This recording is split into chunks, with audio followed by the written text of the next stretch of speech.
Good morning, good afternoon, good evening mga pinsan. Welcome back sa channel natin. Mad Corner here and nandito pa rin tayo sa Boracay. Literal na kagising lang namin and dito nga kitang-kita medyo maga-maga pa yung mata natin kasi nag-decide kami na manood ng sunrise and it is around 5:30. Apparently, yung 5:30 dito, ganito na siya. Ayan, kitang-kita naman. Mataas na pala yung araw dito ng 5:30. So right now, I think 5:35 or 5:40 na. Kung nagbabalak kayong manood ng sunrise dito sa Boracay, agahan nyo pa. Probably around 5 a.m. dapat nandun na kayo sa dagat. Wala na muna sunrise for us. Sa ngayon lang naman. Good morning, Hugh Hotel. Diba? Ganda pa rin kahit umaga talaga. Yung tama ng araw. Mag-quick dip lang kami sa beach. Ayan, mabilisan lang to. So, ganito na pala yung situation sa beach by 6:10, 6:30. Pero overall, parang less pa rin yung tao compared pag hapon, syempre. Ayan, so dito kami pupwesto.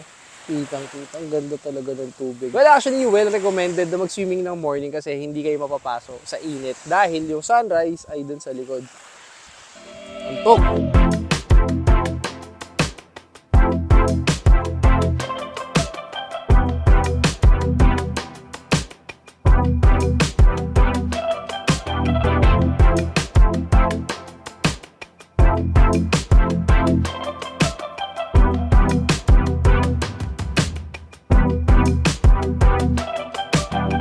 I am recording this part of the video on a different day because I forgot to share what are the requirements before you can enter Boracay. It's not that complicated and I'm pretty sure that you can easily gather them. Number 1, you need a valid ID. Any proof of valid identification is good enough. In my case, I presented my UMID. Number 2, before you go to Boracay, make sure that you already have a confirmed hotel booking. Without that, you won't be able to enter the island. For us, we have U Hotel. It is in between Station 2 and Station 3. Number 3, tourist arrival form. You will find this at the jetty port and you are going to fill it up on the spot. After that, you're going to pay 350 pesos per head. That includes your boat ride going to the island. These requirements may change from time to time. So it's better for you to check the local government website of Boracay. I will put the link down below. Now, back to our video.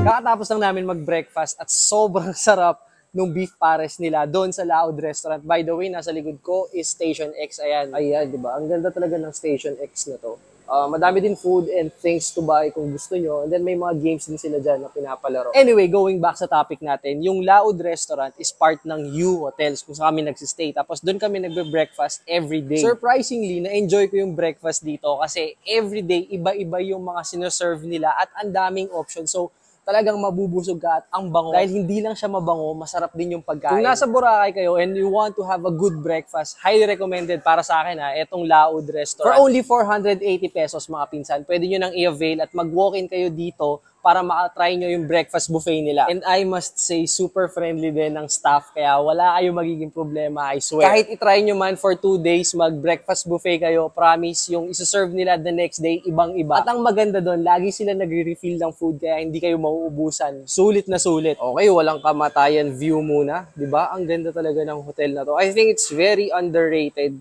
dahil sa shape, hindi lang sa shape, actually, yung service nila sobrang panalo. Tsaka ang ganda.